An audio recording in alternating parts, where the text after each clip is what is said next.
Hallelujah, hallelujah. स्वर्गीय पिता प्रभु जी, हम आपको धन्यवाद देते हैं पिता। अभी तक आपने संभाला परमेश्वर, आपकी भलाइयों के लिए धन्यवाद देते हैं प्रभु। आपके चरणों में जब हम एक-एक इकट्ठे हुए प्रभु, आपका वचन जब सीखने के लिए आए प्रभु, आपसे विनती प्रार्थना करते हैं प्रभु, अपने वचन को आप हमें खोल कर दें। समझने के लिए आप सहायता करें प्रभु। हम एक-एक से आप बातें करें प्रभु। आपका वचन है पिता, हम आपके चरणों में आते हैं प्रभु। आए के सारी बातों को प्रभु हम आपके हाथ में सौंपते हैं प्रभु। आपकी अगुवाई चाहते हैं, नम्रता के साथ आपके चरणों में आते हैं। सारा आदर महिमा केवल हम आपको देते हैं। प्रार्थना प्रभु यीशु मसीह के नाम से मांगते हैं, आमीन। मैं परमेश्वर का धन्यवाद देता हूँ, प्रभु ने हम एक-एक को जो एक अवसर दिया परमेश्वर के वचन को सीखने के लिए। हम बीते समय में यूहन्ना रचित सुसमाचार उसका 3रा अध्याय में हम लोग अध्ययन कर रहे थे। यूहन्ना रचित सुसमाचार उसका 3रा अध्याय, उसमें हमने 1 से लेकर 8 तक कुछ बातों को देखा था। यूहन्ना 3रा अध्याय उसका 1 से लेकर 8 तक। तो वहाँ पर हम लोग अध्ययन करते वक्त हमने देखा कि निकोदेमुस कौन था। हाँ, एक निकोदेमुस एक ऐसे परिवार से एक बिलोंग कर रहा था जिस जगह से वो आया। एक बहुत बड़ी बात थी निकोदेमुस का यीशु के पास आना। उसके अंदर की इच्छा, हमने देखा चमत्कार उसे प्रभु यीशु मसीह के पास लेकर आया, लेकिन यीशु ने बोला तुम सिर्फ चमत्कार देखते हुए नहीं रहो, नया जन्म लेना बहुत ज़रूरी है। ये बात प्रभु यीशु मसीह ने कहा। आपको मालूम है, हम एक-एक के जीवन में प्रभु ने किसी ना किसी प्रकार के द्वारा हमें प्रभु के पास लेकर आया। वो अपने पास हमें लेकर आया, लेकिन सबसे मुख्य उद्देश्य सिर्फ चमत्कार नहीं है। हो सकता है कोई चमत्कार होगा जिसके कारण प्रभु हमें अपने करीब लेकर आया, लेकिन चमत्कार हमारे विश्वास का आधार नहीं है।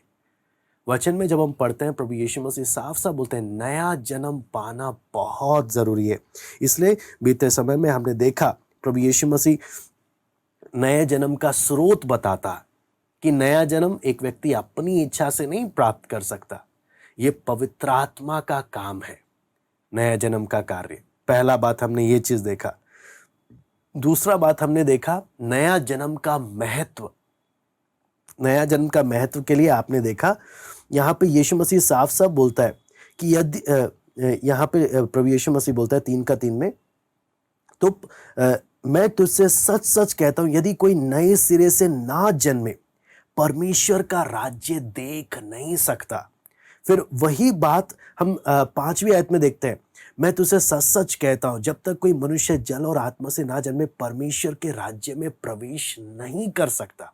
यानी इंपॉर्टेंस, नए जन्म का इंपॉर्टेंस, नए जन्म का महत्व प्रभु बता रहा है कि अगर नया जन्म नहीं हुआ आप स्वर्ग देख नहीं सकते, परमेश्वर के राज्य कुछ देख नहीं सकते, आप प्रवेश तक नहीं कर सकते। इतना उस बात का गंभीरता प्रभु यीशु मसीह ने कितना ज़रूरी है नया जन्म। इसलिए बोलता है निकोदेमुस तू सिर्फ चमत्कार देखकर मेरे पीछे ना, या चमत्कार के कारण तू बस मेरे पर विश्वास ना कर, नया जन्म सबसे इंपॉर्टेंट है, सबसे इंपॉर्टेंट। फिर हम लोग यहाँ पर हम अगला बात हमने देखा ये नया जन्म किस प्रकार का है। तो प्रभु यीशु मसीह ने बोला ये शारीरिक नहीं है, ये आत्मिक है। नेचर ऑफ न्यू बर्थ, ये आत्मिक है और ये आत्मा का काम है। फिर हमने चौथी बात में भी हमने इसी बात को देखा कि प्रभु यीशु मसीह किस प्रकार बार बार नए जन्म के बारे में उसका महत्व बताता।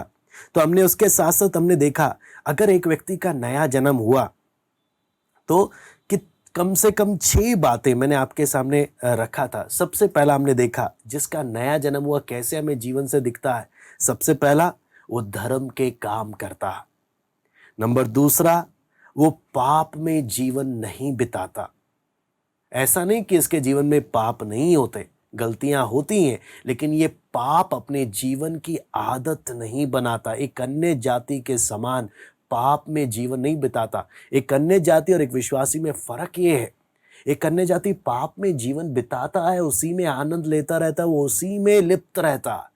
वहीं एक विश्वासी जिसका नया जन्म हुआ, इसके जीवन में अगर कोई पाप हो गया, ये दुखी होता है, प्रभु के सामने रोता है और अपने आप को शुद्ध करता है। क्यों?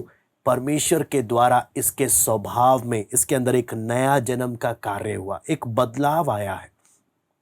फिर हमने देखा ये आपस में प्रेम रखता है ना। आपस में विश्वासी और भाई सब लोग एक प्रेम, परमेश्वर का प्रेम, वो प्रेम इसके जीवन से दिखता है। फिर संसार की बातों पर विजय प्राप्त करता है। फिर अपने आप को बचाए रखना, फिर परमेश्वर का बीज इसमें बना रहता है। हमने ये सारी बातें हमने वचन से देखी कि नया जन्म में, जब एक व्यक्ति के जीवन में नया जन्म का कार्य होता है, ये लक्षण दिखने बहुत ज़रूरी है। मैं आपको बोलता हूँ, एक व्यक्ति धार्मिक बन सकता है। आप किसी अन्य जाति को प्रार्थना में लेकर आओगे, वो एक विश्वासी की तरह प्रार्थना भी कर सकता है, एक विश्वासी की तरह वचन भी पढ़ सकता है। आप सब जॉन वेस्ली के बारे में जानते हैं। वो तो इतना धार्मिक था उद्धार पाने से पहले कि वो सेवकाई में भी चला गया। कई जगहों में जाकर उसने सेवा तक करी। बाद में जाकर उसको मालूम चला मेरा तो उद्धार ही नहीं हुआ। बाद में जाकर मालूम चला कि मैं प्रार्थना भी कर रहा हूं, वचन भी पढ़ रहा हूं, प्रचार भी कर आ रहा हूं, लेकिन मेरा तो उद्धार ही नहीं हुआ। तो आप समझना नया जन्म कितना इंपॉर्टेंट है, क्योंकि नया जन्म कोई बात नहीं है, एक अनुभव है और एक व्यक्ति के जीवन से झलकता है कि इसका वास्तव में नया जन्म हुआ है या नहीं। तो ये बात हम परमेश्वर के वचन से सीख रहे थे। फिर उसके बाद हमने हवा जिधर चाहती है उधर बहती है, उसके बारे में भी हम लोग परमेश्वर के वचन से देख रहे थे कि हवा जिधर चाहती है उधर बहती है। हम हवा किस प्रकार से काम कर रही है, हवा कहाँ से आ रही है, क्यों आ रही है, ये हमें नहीं पता, लेकिन हवा क्या कर रही है उसका परिणाम हम देख सकते हैं।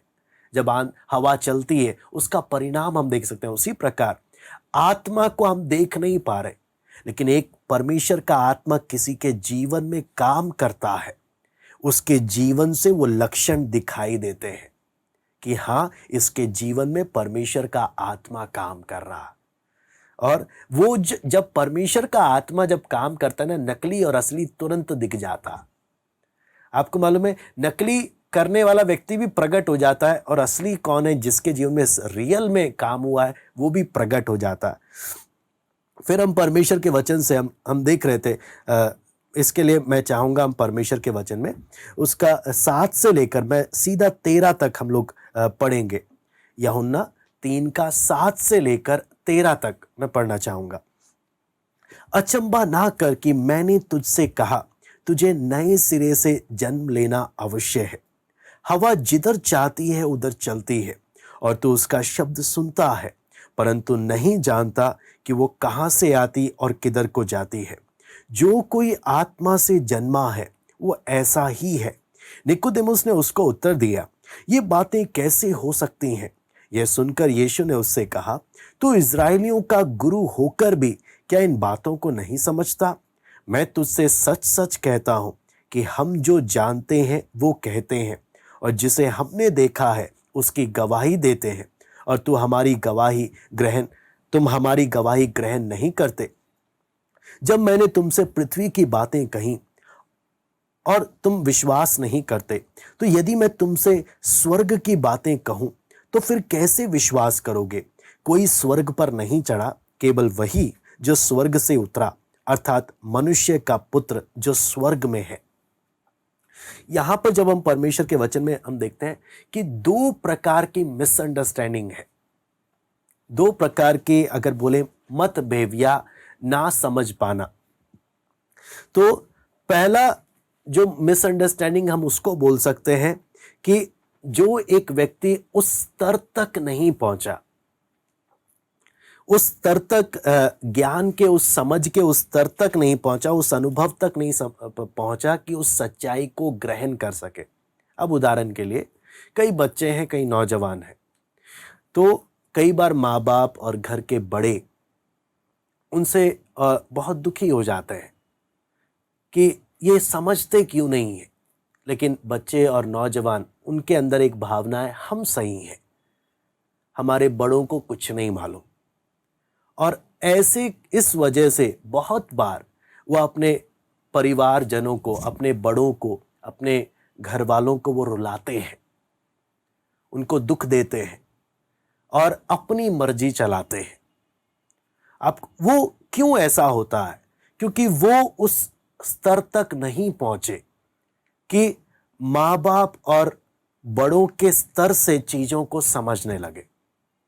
कई बार कलीसिया में जब संडे स्कूल टीचर्स थे जो छोटी उम्र के हैं, जिनकी शादी नहीं हुई, और उन लोगों को पढ़ाते थे जिनकी शादी हो चुकी है, तो कई बार बहुत कठोरता से उनके साथ पेश होते थे। तो शादीशुदा लोग आकर बोलते थे, भैया इनको समझाओ, परिवार है हमारा, बच्चे हैं, घर चलाना पड़ता है। तो उन्हें फिर बाद में तसल्ली देना पड़ता था, कोई बात नहीं, हम प्रार्थना कर रहे हैं, इनकी भी शादी हो जाएगी, इनको भी समझ में आ जाएगा कि परिवार होता है, जिम्मेदारियां होती हैं, समझना। तो जब शादी हो गई तो उन लोग खुद बोले, हाँ अब हमको समझ में आ रहा है परिवार क्या होता है। तो कई बार क्या होता है, एक व्यक्ति उस अनुभव तक नहीं जब आता तो उसके अंदर एक मिसअंडरस्टैंडिंग रहती है, उस समझ तक नहीं आने के कारण। जैसे एक नौजवान को लगता है मुझे ही सब कुछ मालूम है, हाँ बाकी सब गलत है। एक बच्चे को लगता है मुझे ही मालूम है, बाकी सब गलत है।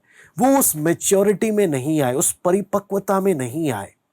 परिपक्वता में ना आने के कारण वो अपने बड़ों को बेवकूफ समझता है और खुद को सबसे बड़ा अक्लमंद समझता है। लेकिन जिंदगी में जैसे बड़े होने लगता है, ठोकरें खाने लगता है, तब उसको थोड़ी थोड़ी अकल खुलने लगती है कि नहीं, मुझे अपने बड़ों का सुनना चाहिए, उनका आदर करना चाहिए। वो गलत नहीं है, वो सही है। मैं गलत था, मैं बेवकूफ था, लेकिन मैं अपने आप को सबसे बड़ा होशियार समझता था। तो मुझे हो सकता है कई चीजें आती हैं, लेकिन हो सकता है मेरे बड़ों को उन चीजों का ज्ञान नहीं है। लेकिन इसका यह अर्थ नहीं कि मैं सबसे बड़ा ज्ञानी हूं, मैं सबसे बड़ा अनुभवी हूं। तो पहला टाइप का मिसअंडरस्टैंडिंग वो मिसअंडरस्टैंडिंग है जब एक व्यक्ति उस अनुभव में नहीं पहुंचा, उस एक्सपीरियंस, उस समझ में नहीं पहुंचा, तो वो बहुत सारी बातों को जैसे समझना है नहीं समझ पाता। ऐसे व्यक्तियों को समझाने के लिए भरसक प्रयास करना पड़ता है। सब बातें जितना हमसे संभव होता है हम उन्हें समझाने का प्रयास करते हैं। लेकिन वहीं दूसरी ओर एक और मतभेद है, एक और मिसअंडरस्टैंडिंग है। ये कौन है? ये वो लोग हैं जो समझना चाहते ही नहीं है, जिनको समझाना दीवार पर सर मारने के बराबर है, जो समझना चाहते ही नहीं। और इसके कारण जो चीज हम उन्हें दिखाना चाहते हैं वो देखना नहीं चाहते।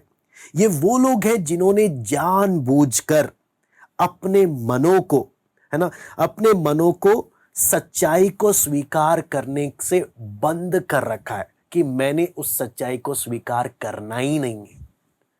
कुछ लोग हैं जिन्हें, अब जैसे मैंने आपको बताया, एक बच्चे या नौजवान, वो उस एक्सपीरियंस में नहीं पहुंचने के कारण वो अपने भोलेपन या अपनी निर्बुद्धिपन के कारण या अपनी मूर्खतावश वो ऐसे कदम उठा लेते हैं और अपने आप को अक्लमंद समझकर।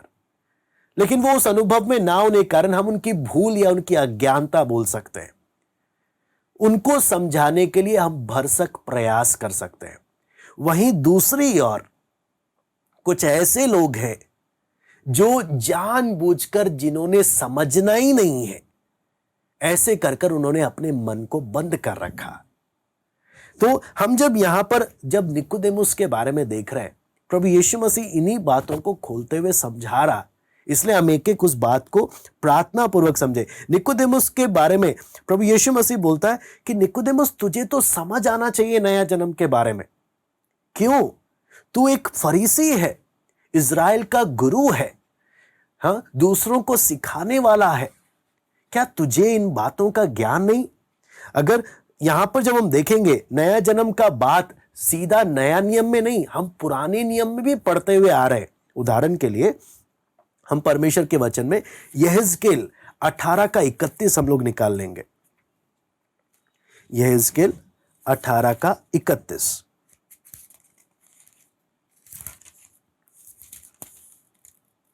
यहां पे लिखा है, अपने सब अपराधों को जो तुमने किए हैं दूर करो, अपना मन और अपनी आत्मा बदल डालो। हे इज़राइल के घराने, तुम क्यों मरो? मैं दोबारा से पढ़ता हूं। यहां पे लिखा है, अपने सब अपराधों को जो तुमने किए हैं दूर करो, अपना मन और अपनी आत्मा बदल डालो। हे इज़राइल के घराने, तुम क्यों मरो। यहां पर एक नया जन्म का कार्य के विषय में एक एक झलक हम देखते हैं। वो झलक क्या है? यहां पर जब आप देखते हैं, यहां पे झलक क्या है? अपना मन और अपनी आत्मा बदल डालना। नया जन्म का जो कार्य होता है, एक व्यक्ति को अंदर से बदल कर रख देता है।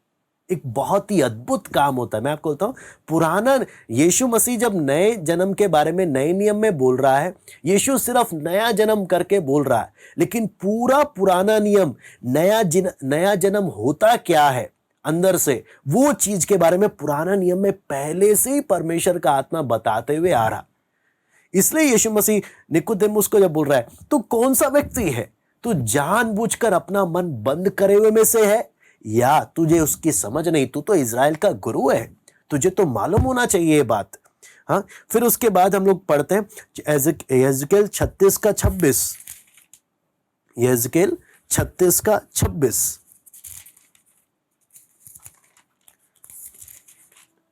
यहां पे लिखा है, मैं तुमको नया मन दूंगा, तुम्हारे भीतर नई आत्मा उत्पन्न करूंगा, तुम्हारी देह में से पत्थर का हृदय निकालकर तुमको मांस का हृदय दूंगा। दोबारा से मैं पढ़ता हूं, मैं तुमको नया मन दूंगा और तुम्हारे भीतर नई आत्मा उत्पन्न करूंगा, तुम्हारी देह में पत्थर का हृदय निकालकर तुमको मांस का हृदय दूंगा। यहां पर हम देखते हैं, ये नया जन्म का कार्य है जो अंदर होता है। जो नया जन्म हम नए नियम में पढ़ रहे हैं प्रभु यीशु मसीह का, असली में अंदर होता क्या है? प्रभु यीशु मसीह बोलता है, मैं दूंगा। ये काम इंसान खुद से नहीं कर सकता, आप और मैं कोई नहीं कर सकता। ये काम केवल परमेश्वर करता है। परमेश्वर क्या देता है? एक नया मन देता है, प्रार्थना का मन, प्रभु के साथ चलने का मन, हाँ, वचन सीखने का मन। ये काम कोई इंसान नहीं दे सकता। परमेश्वर तो मैं दूंगा, मैं नया मन दूंगा और मैं नई आत्मा उत्पन्न करूंगा, तुम्हारी देह में से पत्थर का हृदय, है ना, कठोर मन को मैं दूर कर कर मैं टूटा हुआ मन, मांस का सा हृदय मैं तुम्हें दूंगा। तो नया जन्म के बारे में पहले ही भविष्यवाणियों में नबियों के द्वारा परमेश्वर ने साफ साफ बताया नया जन्म होता क्या है। इसलिए प्रभु यीशु मसीह निकोदेमुस को बोलता है, तू इज़राइल का गुरु होकर भी क्या तू इन बातों को समझता नहीं है? हाँ, यहां पर हम देखते हैं कितना बड़ा एक दुख का बात है। इज़राइल का इतना बड़ा फरीसी, इतना उच्च परिवार से, इतना प्रतिष्ठित परिवार से, इतना बड़ा गुरु होकर भी अगर आत्मिक बातों को वो समझ नहीं पाया, तो इससे हमें एक अनुमान लग सकता है, एक आम व्यक्ति जिसका उद्धार नहीं हुआ, वो कैसे आत्मिक बातें समझेगा, कैसे वो आत्मिक बातें समझेगा। मैं इसलिए सारी बात आपको मालूम है, मसीह जीवन के शुरुआत से लेकर आखिरी तक एक ही बात है, प्रभु का अनुग्रह। अनुग्रह के कारण एक व्यक्ति के जीवन में नया जन्म होता है।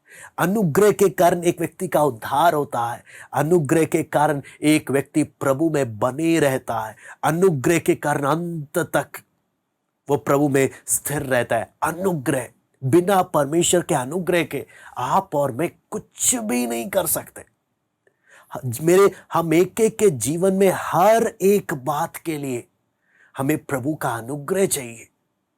इसलिए वचन बोलता है हमें बार बार अनुग्रह के सिंहासन के सामने आना चाहिए कि प्रभु तू हमें अनुग्रह दे, ताकि हमारी आवश्यकता के समय हम पर अनुग्रह हो।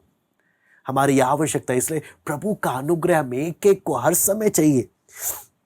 यहां पर जब हम देखते हैं, सबसे बड़ी बात यहां पर देखते हैं, निकोदेमुस का जब नया जन्म के बारे में सुनता है, निकोदेमुस का हृदय स्पर्श हो जाता है। निकोदेमुस जानने की इच्छा से आता है कि इस नया जन्म के बारे में मैं जानूं।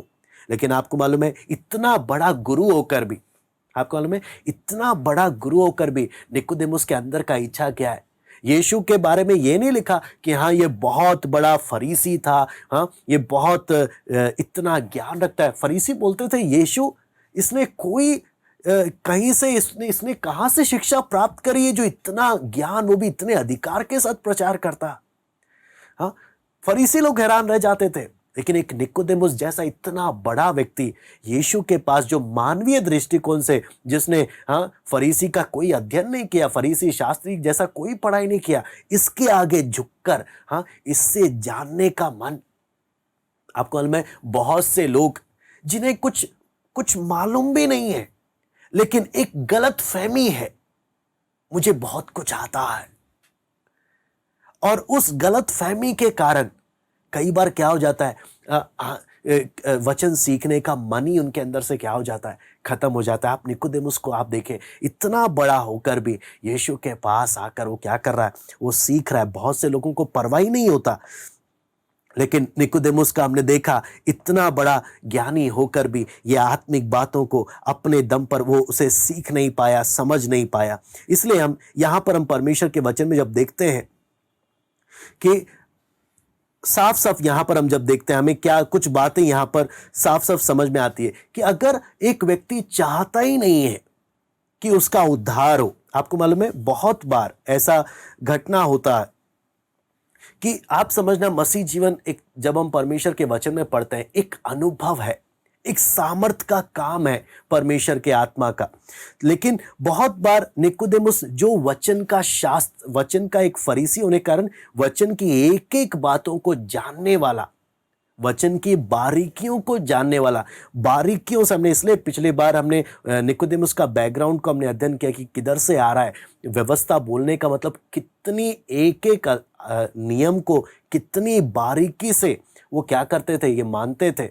इसलिए जब आमतौर पर जब हम फरीसी बोलते हैं तो हम सबको पाखंडियों की गिनती में डाल देते हैं, लेकिन हर एक फरीसी पाखंडी नहीं था। हर एक फरीसी पाखंडी नहीं था। कुछ फरीसी थे जो सिंसियर मन से प्रभु को प्रसन्न करने के पीछे चल रहे थे। कुछ थे जिन्होंने यीशु को जब जाना, यीशु पर विश्वास किया और यीशु के पीछे हो लिए। लेकिन जब लोग जानबूझकर जब नया जन्म पाना नहीं चाहते, नया जन्म का अनुभव अपने जीवन में नहीं चाहते, तो वो जानबूझकर नए जन्म के विषय में वो अपना मन को क्या कर देते हैं, बंद कर देते हैं। जब हम परमेश्वर के वचन में जब हम देखते हैं तो आपको मालूम है, कई लोगों का जब हम जीवन देखते हैं, कई लोगों का स्थिति ऐसा है, नो थैंक यू, मुझे कुछ नहीं चाहिए, मैं जैसा हूं ना मैं वैसे ही ठीक हूं, मुझे नया जन्म का आवश्यकता नहीं है। कई लोगों का सोच कुछ इस प्रकार का है कि मुझे नया जन्म का आवश्यकता ही नहीं है। लेकिन हम जब परमेश्वर के वचन में जब देखते हैं, इसलिए निकोदेमुस यहां पर एक सवाल पूछता है। यूहन्ना 3 अध्याय में हम पढ़ते हैं, हमें जो बात यहां पर दिखाई देता है, निकोदेमुस यहां पर बोलता है, आप अगर 4 आयत पढ़ेंगे तो वहां पे लिखा है 3:4 में, निकोदेमुस ने उससे कहा, मनुष्य जब बूढ़ा हो गया तो कैसे जन्म ले सकता है? क्या वो अपनी माता के गर्भ में दूसरी बार प्रवेश कर जन्म ले सकता है? यहां पर हम निकोदेमुस को उसका 9वां आयत भी मैं पढ़ना चाहूंगा। निकोदेमुस ने उसको उत्तर दिया, ये बातें कैसे हो सकती हैं? ये बातें कैसे हो सकती हैं? तो यहां पर प्रभु यीशु मसीह उसको ये बातें समझा रहा।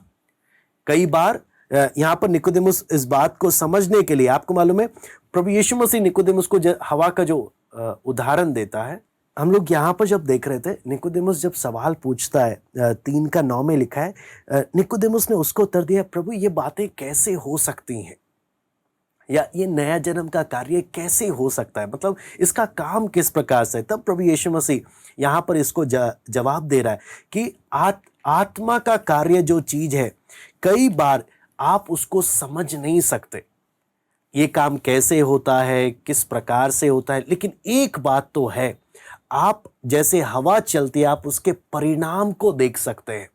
इसलिए इसका एक उदाहरण एक प्रभु के दास ने बताया कि एक बार एक बहुत ही नशा करने वाला एक आदमी, जब इसका उद्धार हो गया, इसने नया जन्म जब पाया, तब ये बाकी अपने उन्हीं लोगों के साथ जो नशा करते थे काम करने गया फैक्ट्री में। तो वहां पर जब काम कर रहा था तो इसके बाकी जो नशा करने वाले थे, उन्होंने बोला कि मुझे हम विश्वास करते हैं तू इतना बड़ा बेवकूफ तो नहीं होगा कि तू यीशु के चमत्कारों पर विश्वास करेगा क्या।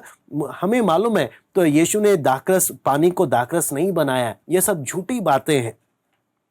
हाँ, तो आपको मालूम है उस नशेड़ी, उस जिसका नशा करने वाला व्यक्ति जिसका उद्धार हुआ, उसने क्या बोला? एक बात मुझे मालूम है, मैं ज्यादा अभी नया नया विश्वास में आया हूं, मुझे ज्यादा कुछ नहीं मालूम कि यीशु ने कौन सा चमत्कार कहाँ किया, कब किया, कैसे किया, लेकिन एक बात मुझे मालूम है, प्रभु ने मेरी दारू की बोतल, मेरे घर में दारू की बोतल को कुर्सियों और घर की आवश्यकताओं में बदल डाला। कहने का मतलब, जो पैसे मैं एक समय था मैं अब नशा कर कर उड़ाता था, आज उन्हीं पैसों के द्वारा मेरे घर में, मेरे घर की आवश्यकताएं पूरी होती हैं। कहने का मतलब, मेरे घर में प्रभु ने उस बदलाव को आने दिया, मेरा जीवन बदल गया। इसके गवाह मेरे परिवार है, मेरा घर है। कहने का मतलब, मसीह जीवन, ये नया जन्म, ये परमेश्वर के आत्मा का कार्य थ्योरी से ज्यादा, लिखी हुई बातों से ज्यादा एक अनुभव का जीवन है। बहुत लोग मसीह जीवन में ज्ञान की बातें तो करते हैं, लेकिन सामर्थ उनके जीवन में परमेश्वर का प्रकट नहीं होता। तब दुनिया बोलती है ये सब फेक है, ये सब नकली है। इसलिए पौलुस क्या बोलता है? मैं ज्ञान के साथ नहीं, मैं परमेश्वर के सामर्थ के साथ मैं आता हूं, उस अधिकार के साथ आता हूं। आपको मालूम है, हम कई बार, हम घंटे घंटे हम वचन के विषय में ज्ञान की बातें बहुत कर सकते हैं, बैठकर घंटे घंटे कर सकते हैं, लेकिन अगर प्रभु का सामर्थ हमारे जीवन में दिखाई नहीं देता, वो सब व्यर्थ हो जाता है फिर। इसलिए मसीह जीवन के बारे में जब हम पढ़ते हैं, मसीह जीवन, परमेश्वर का सामर्थ का काम हमारे जीवन में दिखना बहुत जरूरी है। आपको मालूम है, हमारे दैनिक जीवन में बहुत सारी बातें हैं। उदाहरण के लिए, हर एक टीवी चलाने वाला, उसको नहीं मालूम टीवी में क्या फंक्शन, किस प्रकार से अंदर से उसका मशीन काम करता है। उसको इतना मालूम है, अंदर जो भी काम कर रहा है उसके वजह से मैं टीवी देख पा रहा हूं। उसी प्रकार गाड़ी चलाने वाला, हर कोई गाड़ी चलाने वाला गाड़ी के हर एक पुर्जों के बारे में नहीं जानता, लेकिन फिर भी अगर जानकारी नहीं, इसका यह अर्थ नहीं कि वो गाड़ी नहीं चलाएगा। बेशक जानकारी ना होने पर भी वो गाड़ी को विश्वास के साथ, उस अनुभव के साथ चलाता है। क्या चीज अंदर जो कार्य कर रहा है उसके वजह से मैं गाड़ी चला पा रहा हूं। उसी प्रकार एक विश्वासी का जीवन क्या है? वो परमेश्वर का सामर्थ जो उसके जीवन में कार्य करता है, उसका परिणाम वो अपने जीवन में देख पाता है। मसीह जीवन कोई एक सिंपल एक विचार नहीं है, केवल लिखी हुई बातें नहीं है, ये एक अनुभव है परमेश्वर की सामर्थ का। और ये वो सामर्थ का अनुभव दुनिया के सामने एक मुंह तोड़ जवाब है। ये एक ऐसा जवाब है दुनिया के सामने जहां लोगों के हर एक आर्ग्यूमेंट्स फेल हो जाते हैं। क्यों? ये परमेश्वर का सामर्थ, वो जो उसके जीवन में काम करता है। इसलिए पौलुस बोलता है, परमेश्वर जो मुझे सामर्थ देता है उसमें मैं सब कुछ कर सकता हूं। मसीह जीवन का आरंभ ही नया जन्म के द्वारा, परमेश्वर की सामर्थ के द्वारा होता है। और वो परमेश्वर का सामर्थ जब उस व्यक्ति के जीवन में बरकरार रहता है, वो अपने जीवन में अनुभव करता है। ये कोई थ्योरी की बातें नहीं है, ये कोई सिर्फ लिखी हुई बातें नहीं है, ये सामर्थ है जो मैं इसे अनुभव करता हूं। प्रतिदिन उस सामर्थ को मैं अनुभव करता हूं। इसलिए हर एक वचन के विषय में हमें सीखना और जानकारी लेना बहुत जरूरी है, लेकिन उससे भी बढ़कर, जानकारी से भी बढ़कर बहुत जरूरी है वो सामर्थ को मैं अपने जीवन में अनुभव करूं। उस सामर्थ को जो कलीसिया के आरंभ से, नए जन्म के आरंभ से, जो परमेश्वर का वचन बोलता है, परमेश्वर का सामर्थ, बिना सामर्थ के, बिना अनुभव के मसीह जीवन एक अन्य जाति व्यक्ति के समान है। फिर अगर एक विश्वासी, मैं बोलता हूं मैंने परमेश्वर के उस सामर्थ को अनुभव करना, उस अनुभव, मुझे मसीह जीवन एक अनुभव का जीवन है। क्या मैं उस अनुभव से जा रहा हूं? क्या मैं उस सामर्थ को अनुभव कर रहा हूं? आपको मालूम है, सामर्थ एक बहुत ही एक अद्भुत बात है जो वर्णन से अपार है। आगे जब हम वचन में हम देखते हैं, प्रभु यीशु मसीह जो यहां पर निकोदेमुस से बोलता है कि तो इजरायलियों का गुरु होकर भी क्या इन बातों को नहीं समझता? मैं तुझसे सच सच कहता हूं, हम जो जानते हैं वो कहते हैं, जिसे हमने देखा है उसकी गवाही देते हैं। आप अगर एक डॉक्टर के पास भी अगर एक पेशेंट जाता है, तो डॉक्टर जब दवाई देता है या इंजेक्शन लगाता है, वो इंसान बैठकर पूरा वहां पर क्या बोलते हैं बायोलॉजी का स्टडी करने नहीं बैठता। उसको 100 में से 99% जितने लोग होते हैं सब क्या बोलते हैं, हमें विश्वास है आप लगाए, इसका रिजल्ट मैं अपने जीवन में देखना चाहता हूं। ये जो दवाई लग रही है इसका रिजल्ट मैं अपने जीवन में देखना चाहता हूं। उसी प्रकार बहुत जरूरी क्या है, हम जो वचन सीख रहे हैं, परमेश्वर का सामर्थ, मैं आपको बार बार बोलूंगा, परमेश्वर का सामर्थ रिजल्ट में दिखना चाहिए। नहीं तो वचन अगर थ्योरी रह गया कोई फायदा नहीं होगा, कोई फायदा नहीं होगा। रिजल्ट दिखना चाहिए, वो परमेश्वर का सामर्थ जो वर्णन से अपार है, अद्भुत असीम सामर्थ। अगर सामर्थ नहीं तो फिर सब व्यर्थ हो जाएगा। यहां पर जब परमेश्वर के वचन में हम जब देखते हैं तो साफ साफ यूहन्ना इसे लिखते वक्त क्या बता रहा है कि यीशु मसीह एक ऐसा व्यक्ति है जो सच्चाई के बारे में जो बोलता है, जो स्वयं स्वर्ग पर से उतरा है, जिसे उसने जाना है, जिसे उसने देखा है, उसके बारे में बता रहा है। ये किसी की सुनी सुनी बातें नहीं है। मसीह जीवन कोई सुनकर किसी विचारधारा को फॉलो करना ही नहीं है। मसीह जीवन उसको अनुभव करना है, उसको अनुभव करना है, उस सामर्थ को अनुभव करना है। जब एक विश्वासी उस सामर्थ को अनुभव करता है ना, वो बोलता है मुझे मालूम है मैं किस पर विश्वास करता हूं, मुझे मालूम है। और उस व्यक्ति की बातों से ज्यादा उसके जीवन से उस सामर्थ को वो प्रकट होता दिखता है, परमेश्वर का सामर्थ और परमेश्वर का काम। इसलिए 3:14-15 भी हम पढ़ेंगे।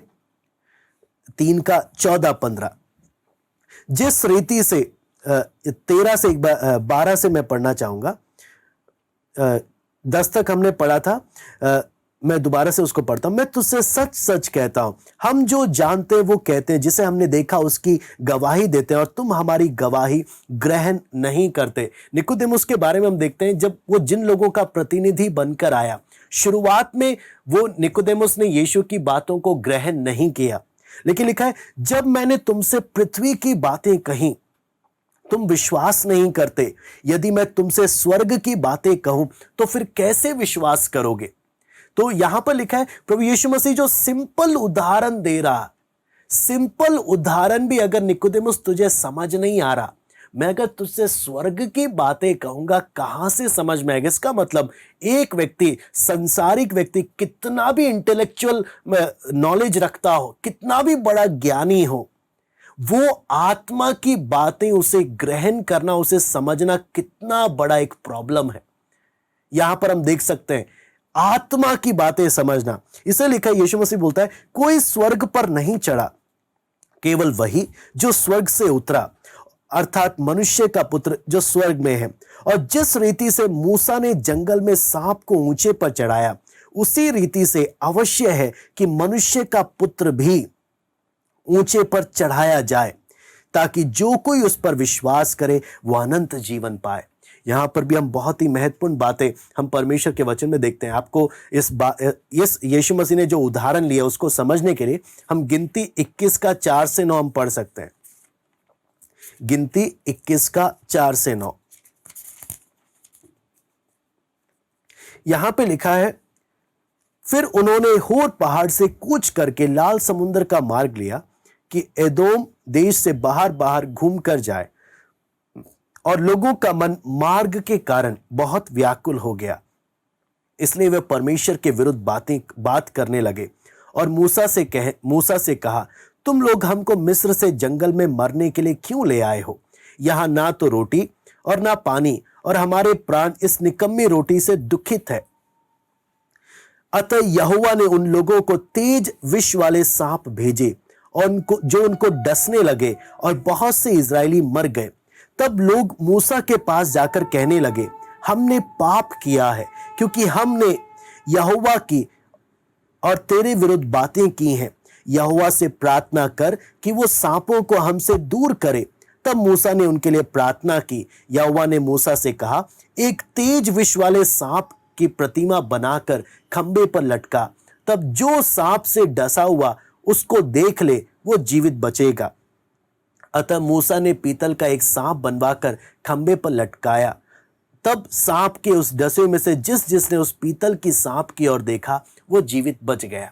हम इसको जब हम समझने लगते हैं, हम लोग यहाँ पर देखते हैं, यहाँ पे लिखा है ये लोग मार्ग में चलते चलते इनका मन व्याकुल हो गया, इसलिए ये लोग क्या करने लगे, परमेश्वर के विरुद्ध और बातें करने लगे, मूसा के विरुद्ध भी बोलने लगे और बोलने लगे हमें क्यों ले आए, हम जंगल में लेकर आ गए, हम किधर ही बढ़िया थे, हम मिस्र में बड़े थे, यहाँ ना तो रोटी ना पानी, और हमारे प्राण इस निकम्मी रोटी से दुखित है।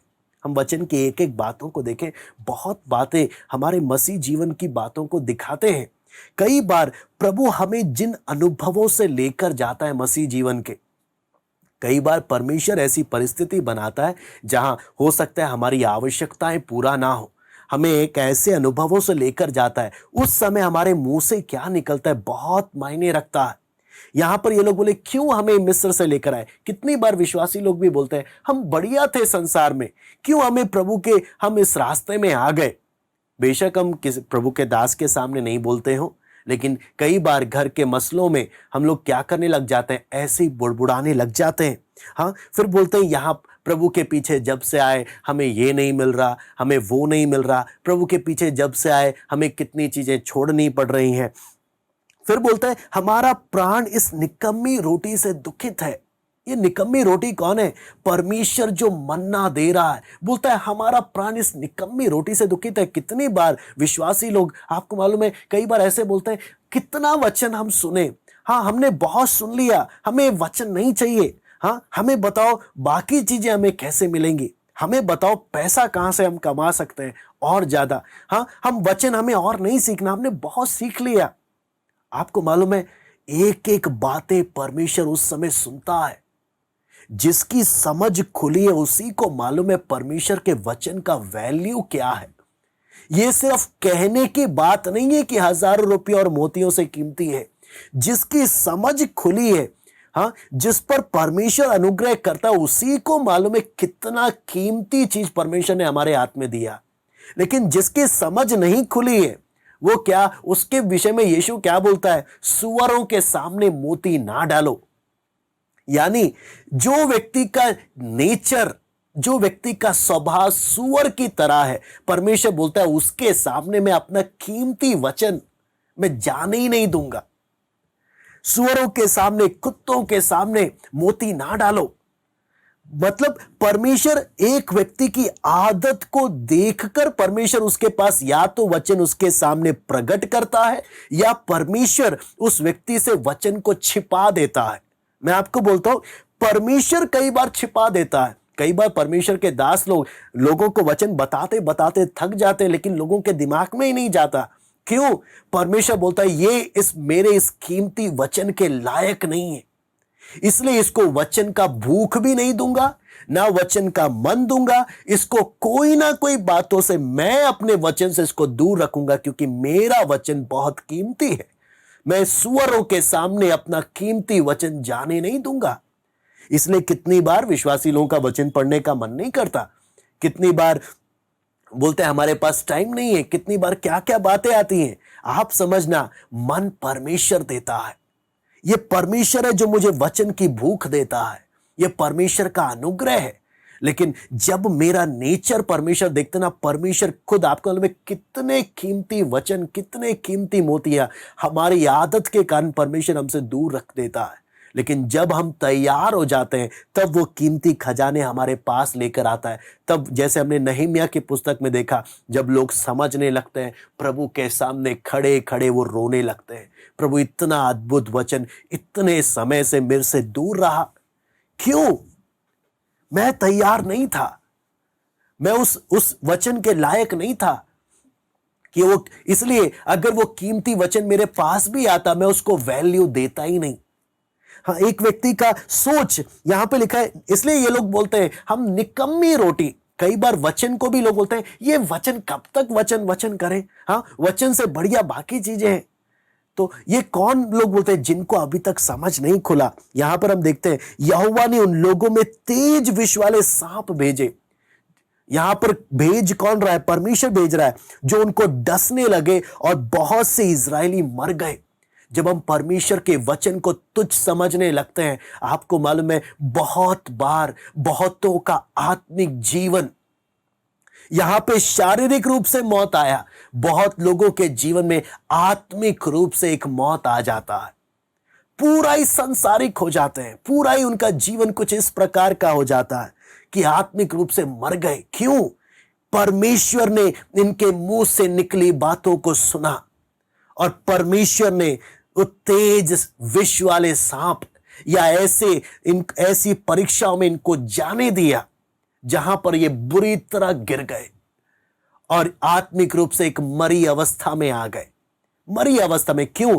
परमेश्वर तुझे मेरे अनुग्रह का कीमत नहीं मालूम, मेरा अनुग्रह क्या चीज है, मेरा वचन क्या चीज है, तू इन्हें तुच्छ समझता है। यहां पे लिखा है इसलिए बहुत से इजरायली मर गए। हाँ, बहुत बोलने का मतलब है एक दो नहीं है, बहुत लोग हैं जो निकम्मा समझते हैं, परमेश्वर के वचन को तुच्छ समझते हैं।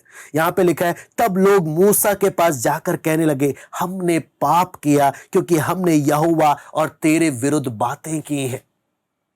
तो यह स्वाभाविक है कि लोग जब ऐसे स्वभाव के रहते हैं, परमेश्वर के विरुद्ध भी और परमेश्वर के दासों के विरुद्ध भी क्या करते हैं?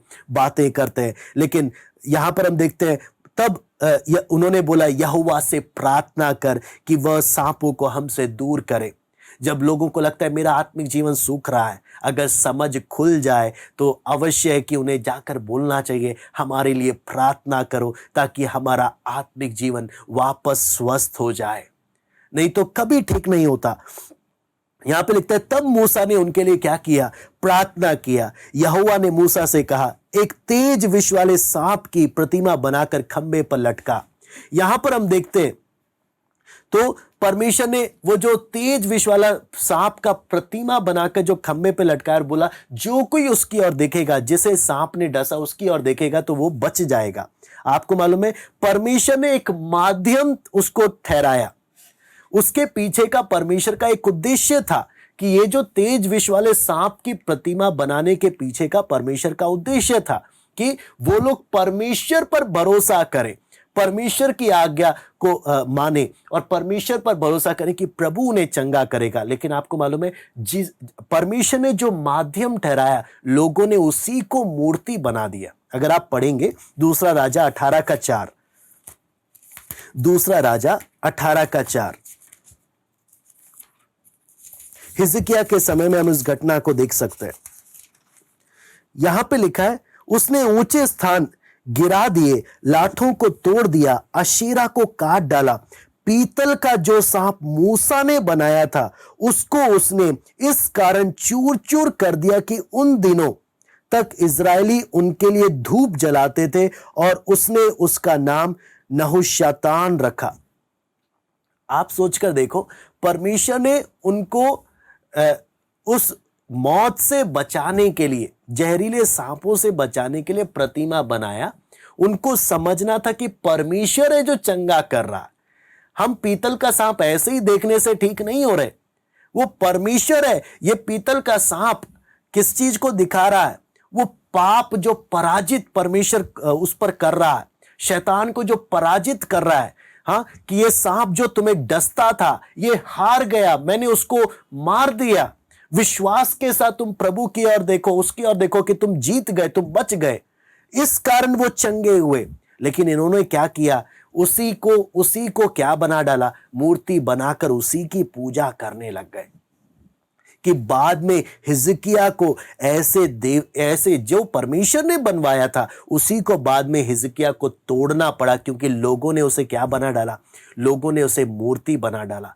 कई बार लोगों को परमेश्वर हमारे जीवन में लेकर आता है हमारी मदद करने के लिए, लेकिन आपको मालूम है कई बार हम उन्हीं लोगों को हम परमेश्वर का स्थान दे बैठते हैं। वो एक बहुत बड़ा गलती हो जाता है हमारे साथ। वो बात हमेशा हमने समझना है। यहां पर जब वचन में लिखा है प्रभु यीशु मसीह हमें जो बताता है, यहां पर प्रभु यीशु मसीह का उस घटना को हम जब देखते हैं कि जिस प्रकार सांप पीतल के सांप को ऊपर चढ़ाया गया, है ना। वहां पर मैं दोबारा से उसी आयत में जाना चाहूंगा, फिर हम समाप्त करते हैं। यहां पे लिखा है जिस रीति से मूसा ने जंगल में सांप को ऊंचे पर चढ़ाया, उसी रीति से अवश्य है कि मनुष्य का पुत्र भी ऊंचे पर चढ़ाया जाए। यीशु मसीह भी, आप जब सांप के बारे में देखते हैं, सांप एक ऐसा जानवर है जो शुरू से श्रापित है। अदन की वाटिका से आप देखेंगे वो एक श्रापित है और शैतान का प्रतीक है, पाप का प्रतीक है। तो हम जब देखते हैं जैसे वो श्रापित, उसको पराजित करते हुए दिखाया, प्रभु यीशु मसीह हमारे लिए पाप ठहर गया और श्रापित बना, ताकि हम क्या हो सके, हम उस पाप के श्राप से, व्यवस्था के श्राप से हम लोग क्या हो सके, बच सके। वो वचन में हम जब उसके बारे में पढ़ते हैं, हमें उसके बारे में कई बातें यहां पर मिलती है।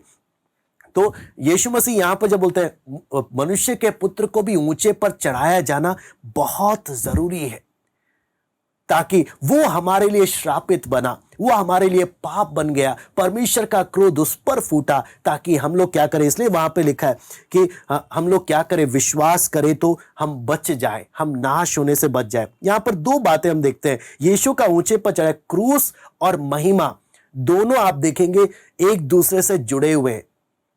यीशु दुख के रास्ते में गया, क्रूस चुना, तो क्रूस के साथ महिमा भी मिल रहा है। अगर यीशु क्रूस को त्याग देता तो महिमा भी क्या नहीं होता, मिलता नहीं। उसी प्रकार आपको मालूम है मसीह जीवन में भी क्रूस और मुकुट दोनों साथ साथ हैं। हम एक एक उस बात को समझना, मसीह जीवन में भी क्रूस और मुकुट साथ साथ है। बहुत लोग वचन ज्ञान तो लेते हैं लेकिन अपने जीवन में बलिदान नहीं करते। जब बलिदान नहीं करते वो परमेश्वर का सामर्थ्य को अनुभव भी नहीं करते। बहुत लोग चाहते हैं प्रभु हम तेरा सामर्थ्य अनुभव करना चाहते हैं, लेकिन बहुत कम है जो अपने जीवन में क्रूस को लेकर चलते हैं। जहां क्रूस है वहां महिमा भी है, जहां क्रूस नहीं वहां पर महिमा भी नहीं। मैं इसको बार बार बोलूंगा, क्रूस बहुत जरूरी है। अपना बलिदान करना, अपने आप का इनकार करना, अपनी इच्छाओं का बलिदान करना। प्रभु तेरी इच्छा के लिए मैं अपनी इच्छा को बलि चढ़ा रहा हूं। मैं आपको बोलता हूं ये बातें बोलनी बहुत आसान है, लेकिन जीवन में जब फैसला लेने का समय आता है परमेश्वर के वचन के अनुसार बहुत कठिन होता है। जब हमारी इच्छाएं हमारे जीवन में होती हैं तब अपनी इच्छाओं को बलि चढ़ाना आसान नहीं है, बहुत कठिन होता है। लेकिन जब बलि चढ़ाते हैं तब उस सामर्थ्य को अपने जीवन में अनुभव करते हैं, तब महिमा को अपने जीवन में अनुभव करते हैं। वो परमेश्वर का सामर्थ्य आप अनुभव करते हैं। क्यों? बिना बलिदान चढ़ाए, बिना अपनी इच्छाओं का बलिदान चढ़ाए आप कभी भी प्रभु का सामर्थ्य को अनुभव नहीं कर सकते। मसीह जीवन फिर थ्योरी है आपके लिए। मैं आपको बार बार बोलूंगा, मसीह जीवन सिर्फ थ्योरी है अगर आपके जीवन में सैक्रिफाइस नहीं है। बिना कीमत दिए आप कभी भी महिमा को प्राप्त नहीं कर सकते। बिना कीमत दिए आप कभी मुकुट प्राप्त नहीं कर सकते। बिना कीमत दिए परमेश्वर का सामर्थ कभी भी नहीं आ सकता। कीमत सबसे इंपॉर्टेंट है। यीशु मसीह ने साफ साफ बोला, ऊंचे पर चढ़ाया जाएगा, महिमा को प्राप्त करेगा। ऊंचे पर चढ़ाया। उसी प्रकार मैं जब अपने आप को प्रभु के लिए पूर्ण बलिदान करता हूं, मैं आपको बोलता हूं आप जितना बलिदान करेंगे आप उतना सामर्थ्य को अनुभव करेंगे। आप थोड़ा बलि चढ़ाइए अपनी इच्छाओं का प्रभु के लिए, आप उतना प्रभु का आशीष को अपने जीवन में प्राप्त करेंगे। और जितना जितना आप बलि चढ़ाते जाएंगे आप उतना उतना प्रभु का सामर्थ्य और प्रभु का महिमा को अपने जीवन में अनुभव करते जाएंगे। लेकिन अगर बलि नहीं चढ़ाएंगे, मसीह जीवन, परमेश्वर का वचन सिर्फ थ्योरी रहेगा, सिर्फ ज्ञान रहेगा और कुछ भी नहीं। आपका जीवन जैसा ऐसा ही रहेगा, कभी आप वो अनुभव नहीं करेंगे। लेकिन जितना बलि चढ़ाते जाएंगे, मैं आपको बोलता हूं मसीह जीवन में अपनी इच्छाओं का बलि, प्रभु तेरी, ये बलि गाना हम गाते हैं, लेकिन बलि हमारे फैसलों में दिखता है। प्रभु मैं तेरे कारण मैं अपनी इस इच्छा का बलि चढ़ाता हूं, तेरे वचन के लिए मैं अपना इस बात का बलि चढ़ाता हूं। जितना बलि चढ़ाएंगे उतना प्रभु का सामर्थ, पवित्र आत्मा का सामर्थ आपके जीवन में उतना सामर्थ के साथ प्रकट होगा, उतना सामर्थ। नहीं तो हम सिर्फ सपने ही देखेंगे कि हाँ प्रभु मेरे जीवन में तू काम कर। मैं बोलता हूं बलि नहीं चढ़ाएंगे तो सिर्फ सपना ही देखते रहेंगे, वो कभी अनुभव में नहीं आएगा। लेकिन बलि चढ़ाएंगे, आप बोलेंगे जैसे संतों ने अनुभव किया, जैसे यीशु बोलता था, मैं वचन के एक एक बात को अपने जीवन में अनुभव करता हूं, मैं अनुभव करता हूं। वो अनुभव का जीवन मैं आपको बोलता हूं, वो आनंद कितना महान है। इसलिए यहां पे लिखा है कि मैंने तुमसे पृथ्वी की बातें की, तुम विश्वास नहीं कर। 13 में लिखा है कोई स्वर्ग पर नहीं चढ़ा, केवल वही जो स्वर्ग से उतरा। 14 में हम 15 में पढ़ते हैं ताकि जो कोई उस पर विश्वास करे वो अनंत जीवन पाए।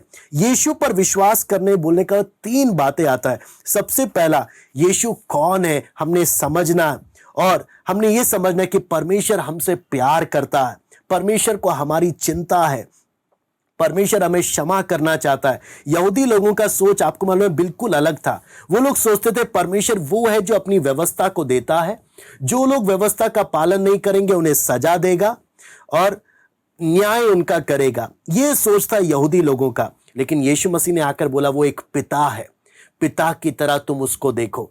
वो एक शांति में प्रभु यीशु मसीह लोगों को लेकर आना चाहता था। लेकिन जब हम परमेश्वर को जितना जानते हैं, प्रभु एक बात बोलता है, अगर आप प्रभु यीशु को जितना समझते हैं उतना ज्यादा आप प्रभु के प्रति आज्ञाकारी बनते जाएंगे। उतना करा प्रभु जो बोले उसे करने के लिए हम तैयार रहेंगे। जीवन की छोटी सी छोटी बातों में भी बिना सवाल किए आज्ञाकारिता, बिना सवाल किए। तो यहां पर अनंत जीवन में 3 बातें आती हैं। सबसे पहला, परमेश्वर के साथ का मेरा मेल, आत्मिक जीवन में एक संतुष्टि, एक शांति, परमेश्वर की वो शांति।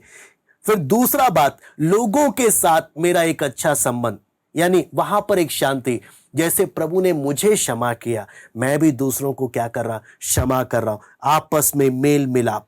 तीसरा बात, जब हम देखते हैं परमेश्वर के वचन में तो हमें क्या चीज है, प्रभु हमारे अपने, प्रभु जो करता है अच्छा करता है, वो बात को समझना कि कोई भी बाप अपने बच्चों को बिना बात के आंसू नहीं देता। अगर मेरे जीवन में कुछ आंसू है, वो मेरे बाप मेरी भलाई के लिए उसको उत्पन्न करेगा, मेरी आशीष के लिए उसको उत्पन्न करेगा। इसलिए वो मेरे जीवन में जो भी आंसू दे रहा है वो आंसू मेरी आशीष का कारण बनेंगे। कोई भी बाप अपने बच्चों को बिना बात में नहीं रोने देगा। वो कुछ ना कुछ बातें हैं जो वो मुझे सिखाना चाहता है, मुझसे प्यार करता है, उसे मेरी चिंता है, वो बात हम लोग इसमें देखते हैं। और अगली बात जब हम देखते हैं कि ये हमें अपने प्रति भी एक शांति देता है। अपने प्रति शांति बोलने का मतलब क्या है, जब हम अपने जीवन में देखते हैं कितनी कमजोरियां हैं, कितनी परीक्षाएं हैं, हाँ परीक्षाओं का कितना दबाव है, ना जाने क्या क्या बातें हमारे जीवन में आती है। लेकिन एक बात है, जब हम मसीह जीवन हमारा सामर्थ्य में होता है तब एक शांति, अनंत जीवन का शांति क्या, जो मुझे सामर्थ्य देता है उसमें मैं सब कुछ कर सकता हूं। मेरे अपना बस का नहीं, वो सामर्थ्य के कारण, क्योंकि उस सामर्थ्य को मैं अपने जीवन में अनुभव करता हूं। और मैं आपको बोलता हूं ये शांति, अनंत जीवन का ये शांति जब एक विश्वासी अपने जीवन में अनुभव करता है, आपको मालूम है आने वाला परमेश्वर का असली शांति का एक छाया है। जब मसीह जीवन को वो इधर इस पृथ्वी में रहकर स्वर्ग का जो आनंद अगर एक विश्वासी जब इधर लेता है ना, वो बोलता है स्वर्ग कितना सुंदर है, हाँ मैं जल्दी जाने को मैं तैयार हूं। क्यों? मैं उस आनंद, उस शांति को इस पृथ्वी में अनुभव कर रहा हूं, हर परिस्थिति में मैं अनुभव कर रहा हूं। इसलिए मैं कल्पना नहीं कर सकता मेरा पिता जो जगह मेरे लिए तैयार कर रहा है वो कितना सुंदर होगा। तो मैं उम्मीद करता हूं प्रभु ने हमें थोड़ा बहुत अपने वचन से इन बातों को सीखने का एक मौका दिया। आइए हम प्रार्थना करते हैं। स्वर्गीय पिता प्रभु जी, हम आपको धन्यवाद देते हैं प्रभु, आपका वचन सीखने के लिए जो आपने अवसर हमें दिया प्रभु, आपको धन्यवाद हम देते हैं प्रभु, नम्रता से प्रभु इन वचनों को मनन करने के लिए। बहुत सी बातें आपके वचन में छिपी हैं प्रभु, हम धन्यवाद देते हैं प्रभु, आप जो अवसर हम एक एक को देते हैं कि आपके वचन को हम सीख सके, भलाइयों के लिए धन्यवाद देते हैं प्रभु। हम एक एक को इन वचनों को मनन करने के लिए और अधिक से अधिक इसकी गहराइयों को समझने के लिए प्रभु हम एक एक को कृपा दे, मदद कर, अनुग्रह कर प्रभु। धन्यवाद देते पिता आज की संगति के लिए। सब बातों को हम आपके हाथ में सौंपते हैं। सरादर महिमा केवल हम आपको देते हैं। प्रार्थना प्रभु यीशु मसीह के नाम से मांगते हैं, आमीन। सबको जय मसीह की। प्रभु आप सबको आशीष दे।